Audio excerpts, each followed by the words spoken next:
क्या आपने कभी सोचा है कि अगर भारत पहले से मौजूद था, यहाँ सभ्यता थी, राजा थे, समृद्धि थी, तो फिर इतिहास में यह क्यों कहा जाता है कि भारत की खोज हुई? किसने खोजा, कैसे खोजा और क्यों इस खोज ने हमारे इतिहास की दिशा हमेशा के लिए बदल दी? तैयार हो जाइए, क्योंकि यह कहानी सिर्फ एक सफर की नहीं, बल्कि साजिश, लालच, साहस और किस्मत की कहानी है। एक ऐसी धरती जहां सोना बहता था, जहां मसाले सोने से भी कीमती थे, जहां ज्ञान की रोशनी दुनिया को चौंका देती थी। यूरोप इस धरती का नाम जानता था, लेकिन उसके पास यहां पहुंचने का रास्ता नहीं था। और फिर शुरू हुआ एक खतरनाक खेल। भारत कोई अनजान या छिपा हुआ देश नहीं था। यहाँ हजारों साल पुरानी सभ्यताएं थी, महाजनपद थे, शक्तिशाली साम्राज्य थे, व्यापारिक रास्ते थे।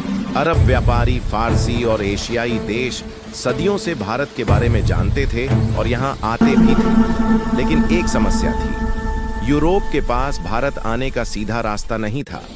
जिन रास्तों से भारत तक व्यापार होता था, वे अरब और तुर्क शासन के नियंत्रण में थे और यूरोप के लिए वे रास्ते लगभग बंद हो चुके थे। यूरोप भूखा था मसालों के लिए, सोने के लिए और उस रहस्यमयी धरती के लिए जिसे वे इंडिया कहते थे।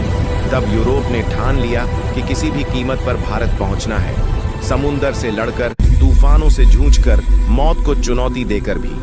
तब यूरोप का एक छोटा सा देश पुर्तगाल इस मिशन पर निकलता है और इस कहानी का नायक या शायद खलनायक इतिहास में दर्ज होता है। उसका नाम है वास्को दा गामा। एक ऐसा नाविक जिसके पास न सटीक नक्शा था, न पक्का रास्ता, लेकिन उसके अंदर एक पागलपन था, भारत पहुंचने का पागलपन। वह निकलता है समुद्र की भयंकर लहरों से लड़ते हुए, खतरनाक तूफानों से जूझते हुए। जहाज डूबते हैं, लोग मरते हैं, लेकिन सफर रुकता नहीं। यात्रा चलती रहती है क्योंकि उसे एक सपना दिखाई देता है, उस सोने की धरती तक पहुंचने का सपना।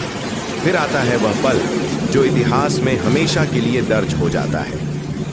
1498 ईस्वी, अफ्रीका के केप ऑफ गुड होप को पार करने के बाद समुद्र रास्ता दिखाता है। हवाएं संकेत देती हैं और एक सुबह वह समुद्र तट दिखाई देता है जिसका नाम हमेशा के लिए इतिहास में अमर हो जाता है। केरल का कालीकट, आज का कोझिकोड। वास्को दा गामा भारत की धरती पर कदम रखता है और दुनिया कहती है भारत खोज लिया गया। लेकिन सच्चाई कुछ और थी।